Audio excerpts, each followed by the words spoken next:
sedikit saya ingin bertanya kepada Ustaz Hamdi Fathul Hadis. Namun sebelum itu saya sedikit ingin memberikan buku sebelum masuk ke pertanyaan saya. Nah, di dalam filsafat itu ada yang namanya cara berpikir estetis metodis. Nah, artinya apa? Berpikir dengan cara konsep meragukan segala sesuatu yang dianggap benar dengan tujuan untuk membuktikan realitanya itu. Kemudian, jika dalam suatu keadaan pada saat itu ada sebuah permasalahan yang memang membuat umat Islam dan juga orang-orang non-Muslim pada saat itu ragu terhadap kebenaran sebuah permasalahan itu. Nah, pada saat itu juga tidak ada umat Muslim atau orang-orang Muslim yang mampu menyelesaikan permasalahan tersebut, atau argumennya itu dianggap tidak sesuai dengan realita. Namun pada saat itu juga muncullah seorang kafir yang mampu menyelesaikan masalah tersebut dan juga argumennya sesuai dengan realita, artinya dapat dibuktikan kebenarannya. Nah, permasalahannya sekarang, landasan akidah yang dia pegang itu tidak sesuai dengan kita, karena kita meyakini Allah Subhanahu Wa Taala. Sedangkan dia mempelajari Al-Quran. Nah, pertanyaannya, apakah boleh kita mengambil atau memahami dan juga menerapkan argumen tersebut terhadap sebuah permasalahan yang tengah kita hadapi? Namun hal ini bukan mencakup dalam hal keyakinan, tetapi permasalahan umum. Nah, terima kasih. Assalamualaikum warahmatullahi wabarakatuh.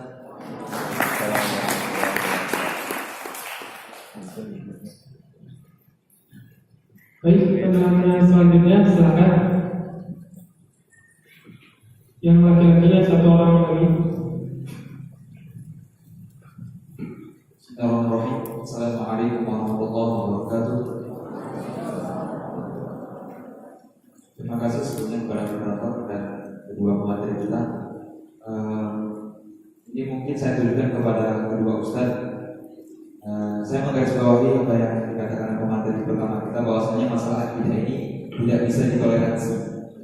Dan untuk pemateri kedua, saya menggarisbawahi bahwa saat ini bukan hanya, saya lihat saat ini bukan hanya terpecah menjadi, kita tidak bisa melihat apakah dia Dayah ataupun Muhammadiyah.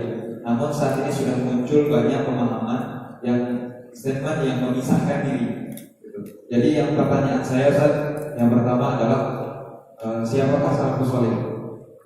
Karena banyak saat ini ulama-ulama yang merujuk merefleksikan dirinya kepada ulama salafus saleh. Sedangkan orang yang tidak merujuk kepada salafus saleh itu bagi dia salah. Dan saya mohon pencerahannya tentang siapa Abdul Wahab ataupun Wahabi. Assalamualaikum warahmatullahi wabarakatuh.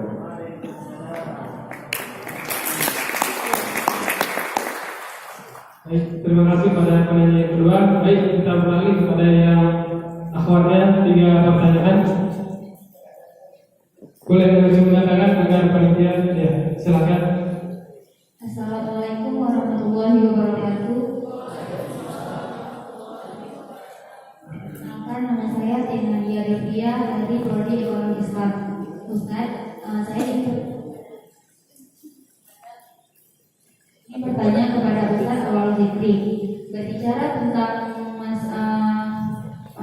tadi Ustaz ada menjelaskan bahwa saat di alam kubur nanti itu amalan yang ditanyakan, amalan-amalan yang baik akan dipertanyakan. Saya ingin bertanya Ustaz, bagaimana jika orang yang rajin beribadah, dia insya Allah sholat 5 waktu tidak ada tindak.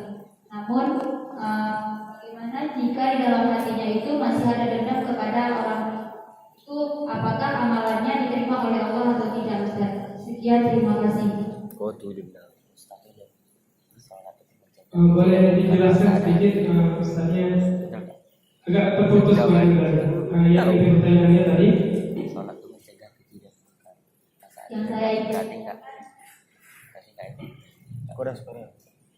yang saya ingin tanyakan yaitu jika ada seseorang yang rajin beribadah, bisa dikatakan sholat lima waktunya tidak ada tegal, tapi di dalam hatinya itu masih ada rasa dendam kepada orang lain. Dan apakah amalan tersebut amalan baik yang lainnya akan diterima oleh Allah? Padahal dendam itu kan hal yang suci atau dilarang oleh Allah. Bagaimana pendapat Ustaz? Sekian, terima kasih. Baik, syukur kepada penanya yang ketiga.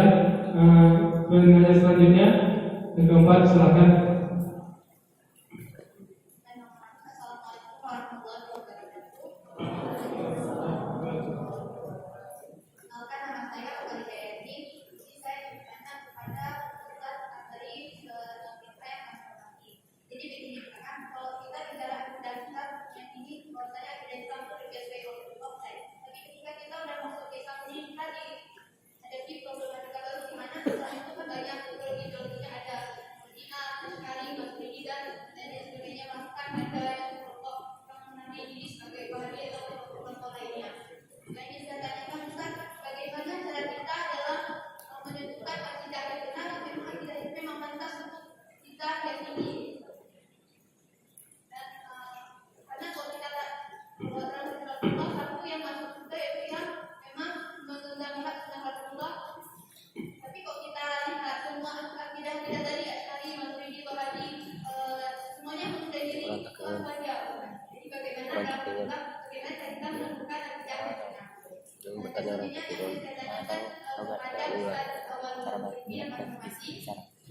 Ustaz, bagaimana hukum kita seorang muslim dalam mentauhidkan manhaj? Apakah tauhid manhaj boleh?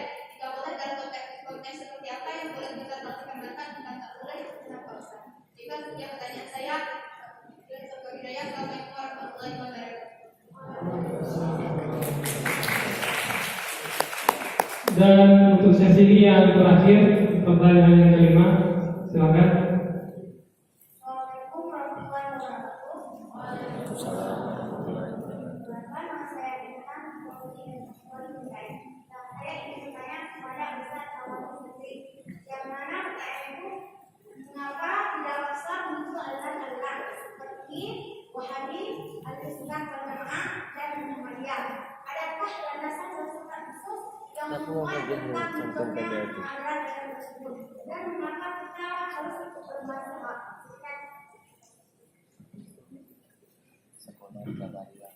Baik, terima kasih kepada penanya.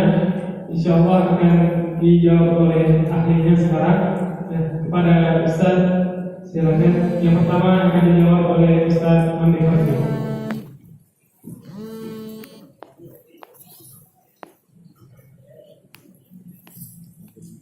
Bismillahirrahmanirrahim. Terima kasih adik-adik sekalian atas pertanyaannya yang luar biasa.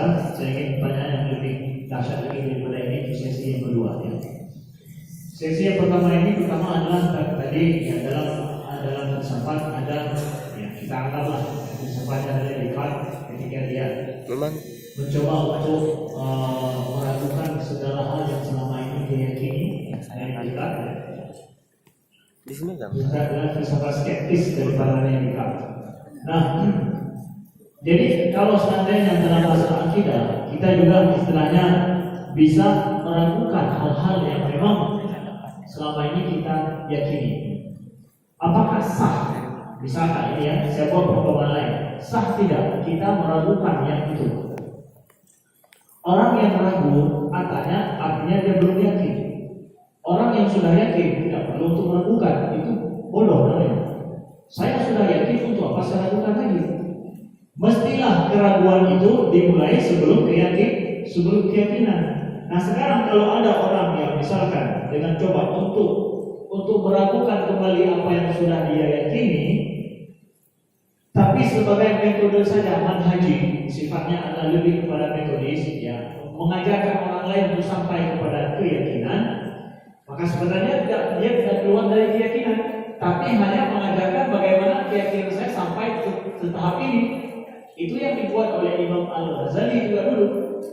Beliau tidak meragukan sama sekali, tapi beliau mengajarkan orang lain yang masih ragu bagaimana perumpamaannya kalau engkau masih ragu supaya sampai kepada keyakinan seperti saya.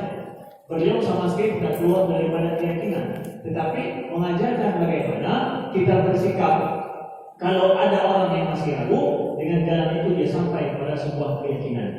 Maka sekarang kalau ada dosen-dosen yang bilang bahwa tinggalkan keyakinan kalian, ragukan keyakinan kalian, itu dosennya itu harus sekolah dulu. Kita tidak bisa meragukan sebuah keyakinan yang sudah yakin. Tapi kalau sifatnya adalah hanya sekedar untuk belajar, umpamakan kalian belum tahu 1+1 sama dengan 2. Gimana? Ini umpama saja ya, boleh. Tapi dia kan kalian coba hari ini kalian nggak tahu 1+1 sama dengan 2, nggak bisa. Saya yakin itu sudah pasti. Gimana saya mengatakan saya tidak meyakini lagi itu 1+1 sama dengan 2? Nggak bisa. Tapi umpama kalian belum tahu lagi, kita belajar ayo. Kita belajar kurang, tambah kurang dari awal masa SD dulu. Sekarang kamu diajarkan, kita semua sudah bisa. Tapi untuk mengajarkan orang yang belum tahu 1+1 sama dengan 2, saya pura-pura bodoh seperti dia. Oke, tapi bukan berarti saya tidak tahu itu. Itu hanya sekedar untuk belajar, itu sah saja. Yang tidak sah adalah saya sudah yakin, tapi saya kemudian meragukan keyakinan saya, lalu sama dengan Anda selama ini tidak yakin, ragu. Atau sengaja dengan cara untuk menghapus keyakinan atau tidak mau meyakini lagi, itu namanya bodoh. Tidak mungkin. Coba Anda jangan yakin 1+1 sama dengan 2. Bisa? Hah? Tidak bisa. Saya juga begitu. Allah pencipta saya, itu saya sudah yakin sama dengan yakinnya 1+1 sama dengan 2. Gimana diajarkan saya sekarang tinggalkan keyakinan kalian di luar 1+1 sama dengan 2? Gimana caranya? Coba tanya sama dosen itu. Bisa? Bapak tinggalkan keyakinan Bapak 1+1 sama dengan 2. Taruh dia di depan pintu. Masuk Bapak ke sini tanpa meragu, tanpa meyakini, itu bisa. Itu dosennya harus di sekolahkan dulu khusus di Madrid.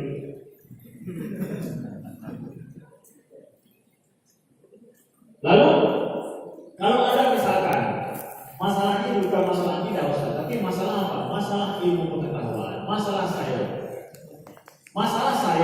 Kalau masalah akidah agama, kadang dia tidak masuk dalam ranah uji coba. Oke? Nah, sekarang ada di sana dalam masalah keduniaan dan sains itu adalah masuk dalam ranah uji coba dan teori yang bisa dirubah. Teori-teori dalam sains itu sendiri adalah merupakan sebuah hipotesa juga. Seperti misalkan kalau dulu ada teori fisika lama yang dibuat oleh Newton, semua orang mengatakan hebat sekali teori Newton, tapi kemudian dibantah oleh teori Einstein. Tidak berlaku teori Newton, berlaku teori Einstein. Justru Einstein lah yang lebih mampu membuat teori yang lebih bisa menafsirkan tentang pemahaman kita terhadap alam ini. Oke, itu sah saja.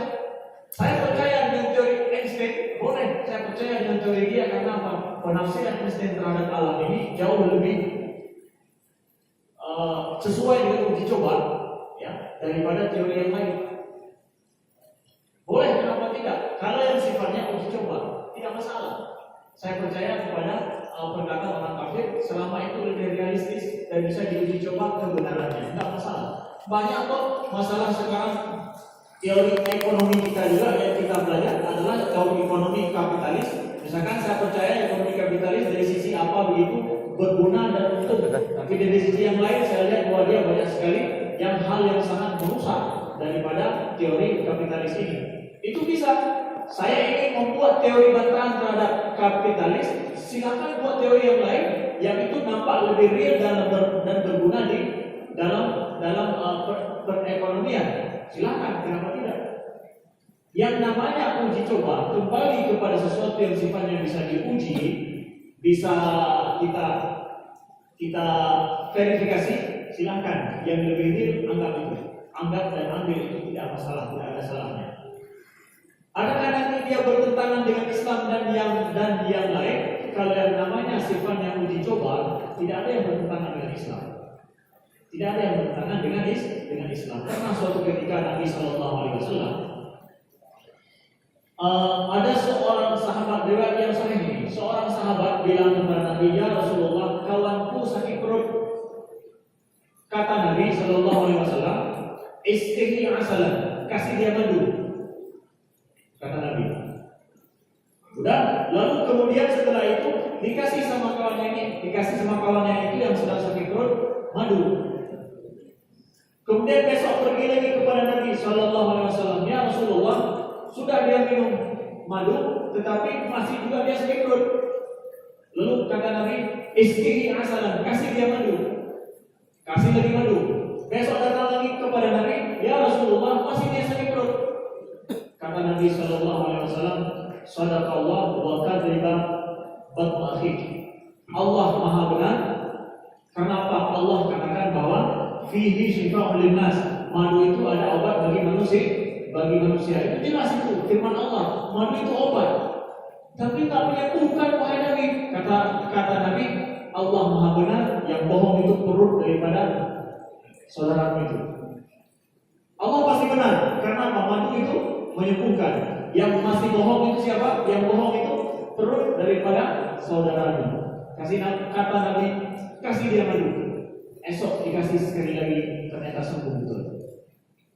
Uji cobanya belum cukup. Tidak akan pernah bertentangan firman Allah dengan uji coba di dalam realita. Kalau realitanya masih, masa Allah katakan begini, uji cobanya enggak begitu. Seperti itu kan? 2 kali dikasih madu, uji cobanya masih dia sakit perut. Apa juga madu ini katanya sembuh? Jangan menuduh Allah ya. Tuduhlah diri Anda. Uji coba saya belum selesai.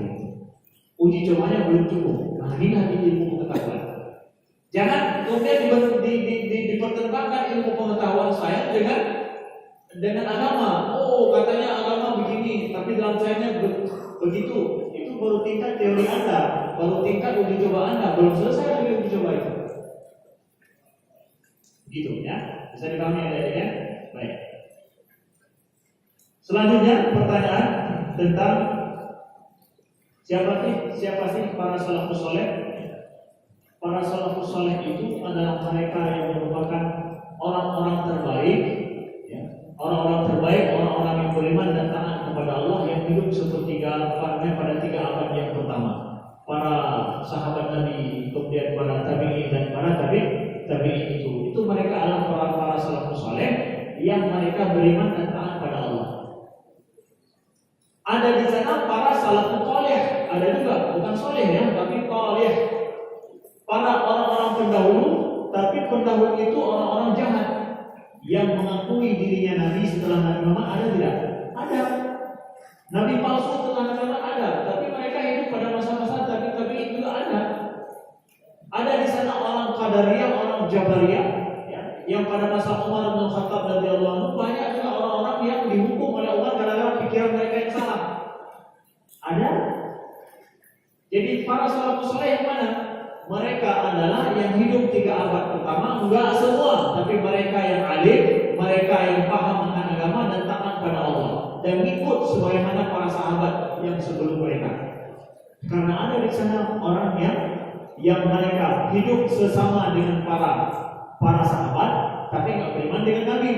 Ada yang hidup bersama dengan para tabi'in, tapi mereka nggak ikut para sahabat. Bukankah Rasulullah Abu Bakar memerangi perang Riddah? Terjadi pada masa Abu Bakar yang keluar dari Islam, diperangi oleh Abu Bakar. Itu apakah para salafus saleh? Bukan salafus saleh, tapi salafus saleh. Mereka orang salaf yang salah karena tidak mengikuti para sahabat. Nah itu. Jadi nggak dinilai 3 abad pertama semuanya baik, enggak. Tapi yang ikut para sahabat, ikut pada Nabi Shallallahu Alaihi Wasallam, itulah mereka salafus saleh. Nah sekarang kita hidup pada bukan 3 abad yang pertama, tapi kita hidup pada 15 abad yang pertama. Abad ke-15 yang pertama. Akan datang suatu masa mereka hidup pada abad ke-30 yang pertama. 1500 tahun yang akan datang, atau mungkin 3000 tahun yang akan datang, atau mungkin 5000 tahun yang akan datang. Kita ini baru abad 15. Artinya jauh kita dengan para sahabat Nabi itu adalah berapa? Sekitar 1100 tahun. Akan ada suatu masa nanti mereka jauh dengan Nabi itu 5000 tahun. Mereka jauh dengan Nabi 10.000 tahun. Nah sekarang kita mau dalam mengikuti Nabi, kita ambil contoh dari siapa? Ya dari sahabat beliau yang pertama. kemudian yang mengikuti sahabat beliau. Ustaz, kita ngikut sahabat Nabi atau ikut orang yang ikut sahabat Nabi? Atau kita ikut orang yang ikut sahabat-sahabat Nabi? Artinya apa? Para tabi'in. Kan udah ikut terus itu. Yang mana kita ikut? Mana lebih baik, ikut sahabat atau tabi'in? Mana lebih baik? Hah? Mana lebih ikut sahabat atau ikut tabi'in? Mana lebih baik, ikut sahabat atau tabi'in? Lebih baik sahabat. Adakah masalah yang dihadapi sahabat dihadapi oleh tabi'in? Sama nggak permasalahan mereka itu? Tidak. Yang dihadapi oleh para tabi'in dihadapi oleh para sahabat. Yang dihadapi oleh para sahabat dihadapi oleh Nabi. Ustaz, kita ikut Nabi atau ikut sahabat? Hah? Ini lebih kacau lagi pertanyaan yang seperti ini. Kalau ada yang jawab lebih dahsyat lagi. Nggak bisa kita membuat pertanyaan seperti itu. Nggak bisa kita berpikir seperti itu. Kita ikut Nabi atau ikut sahabat? Yang dihadapi masa Nabi berbeda dengan oleh para sahabat. Para sahabat ketika muncul permasalahan hidup mereka mengambil bagaimana Nabi dulu berhadapan dengan masalah beliau yang nggak ada masalah itu yang dihadapi oleh mereka pada saat itu. Nabi tak suruh untuk mengumpulkan Al-Quran, tapi para sahabat yang mengumpulkan Al-Quran. Salah nggak para sahabat? Ada disuruh sama Nabi? Nggak disuruh.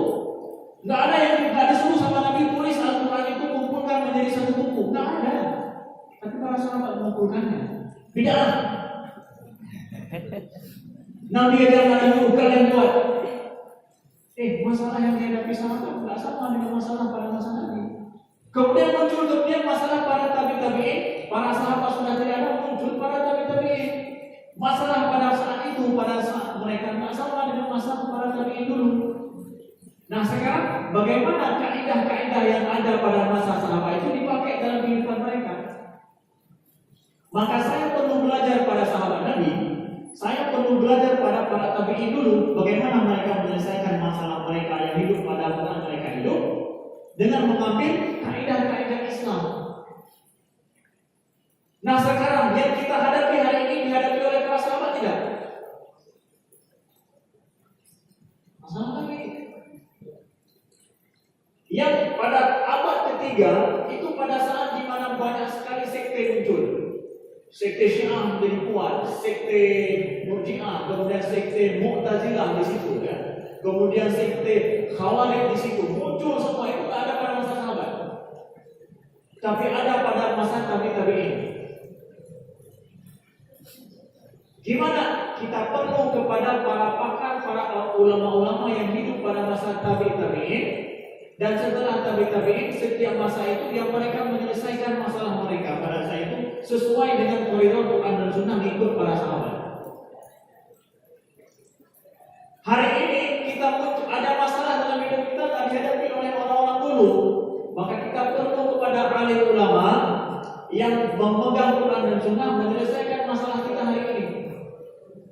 Yang kalau datang orang setelah kita nanti mereka akan belajar dari kita. Nah dari sini kita paham. Ketika muncul Imam Asy'ari, Imam Al-Maturidi, kenapa kita ikut akidah mereka, tidak ikut akidah para sahabat? Mana lebih baik ikut sahabat atau ikut akidah Imam Asy'ari? Hah? Mulai kalian tidak bisa jawab kan? Kenapa? Imam Asy'ari menghadapi masalah pada saat beliau hidup berbeda dengan dihadapi oleh para sahabat. Pada saat beliau hidup ada 50 sekte sesat. Pada saat itu, apa yang akan beliau buat memperjuangkan akidah Ahlus Sunnah yang mulai terbenam? Bagaimana beliau berhadapan dengan Khawarij? Berhadapan orang Khawarij itu ada sampai 30 sekte pecah. Setiap sekte itu saling mengkafirkan yang lain. Kemudian dari situ sekte Mu'tazilah lagi, ada 30 lebih sekte mereka. Setiap mereka saling menyalahkan satu sama lain. Bagaimana beliau mengangkat Ahlus Sunnah wal Jamaah ini? Kembali kepada para sahabat dulu. Beliau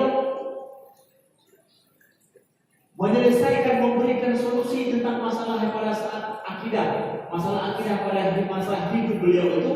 Kemudian apa yang dikenal dengan Ahlus Sunnah wal Jamaah dikenal pada saat sejak Abu Hasan Al-Asy'ari hidup dan Imam Al-Maturidi. Kemudian bukan cuma itu, ada di Mesir juga Imam At-Tahawi. Bukan cuma 2 orang, ada Imam Tahawi lagi di Mesir. Bahkan ada di Andalusia. Kemudian saya lupa Imam Naisaburi di Andalusia. Ada lagi itu. Bukan cuma 3 orang saja, bukan cuma 2 orang saja. Nah, dari sini saya tahu bahwa setiap para sahabat atau para ulama yang hidup pada masa mereka adalah ahli yang menyelesaikan masalah mereka. Saya harus mengikut kepada itu untuk mengetahui bagaimana mereka menyelesaikan masalah itu. Nah, sekarang ada akidah Asy'ari misalkan, ya, ini dikatakan dengan Ahlus Sunnah. Apa ini?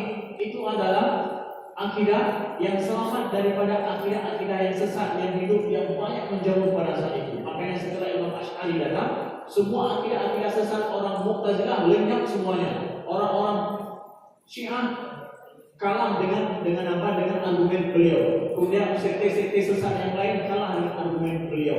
Maka dikatakan kenapa Ahlus Sunnah wal Jamaah adalah ini adalah akidah yang merujuk kepada akidah sahabat Nabi, merujuk kepada akidah Nabi, dan dianut banyak kemudian oleh orang muslimin seluruh dunia pada abad itu, dan terus diperjuangkan oleh para ulama setelah itu. Makanya ada murid-murid Imam Al-Asy'ari yang mereka itu semua adalah para ulama-ulama tenar di masa mereka. Sampai hari ini. Sampai kemudian lahir Al-Azhar. Al-Azhar itu yang melestarikan manhaj Imam Al-Asy'ari dalam memahami akidah. Sekarang Pak, kita buat pertanyaan lagi. Ngikut Imam Asy'ari atau ikut Nabi? Itu pertanyaan tidak paling salah. Hari ini ikut ilmu Ustaz Al-Zikri dengan fatwa beliau atau ikut Nabi? Hah? Pertanyaan seperti ini, pertanyaan yang tidak memahami metode keilmuan. Ya. Saya pikir itu sudah menjawab semua pertanyaan daripada saya. Ya. Itulah penyebab tadi juga semuanya yang ditanyakan tentang apa itu Ahlus Sunnah dan Wahabi dan yang lain-lain. Apa saya jawab lagi sedikit lagi? Sudah cukup? Ada yang belum terjawab? Ya. Muncul aliran yang aneh. Kenapa muncul aliran yang aneh? Aliran yang aneh kita tahu bahwa ketika Islam pada saat itu mulai merambah, mulai menguasai daerah-daerah yang merupakan tempat agama Persia, agama Nasrani, Islam menguasai tempat itu. Nah, pada saat itu orang-orang yang masih dalam agama Majusi misalkan, dalam agama Nasrani dan agama-agama yang lain, Al-Barahimah, orang Hindu, mereka secara kekuasaan mereka kalah. Tetapi kemudian mereka harus eksis secara akidah mereka. Mulailah mereka masuk akidah Islam, masuk ke dalam akidah Islam, kemudian mereka membuat pemahaman akidah yang jauh daripada Islam. Muncullah akidah-akidah sesat di sini.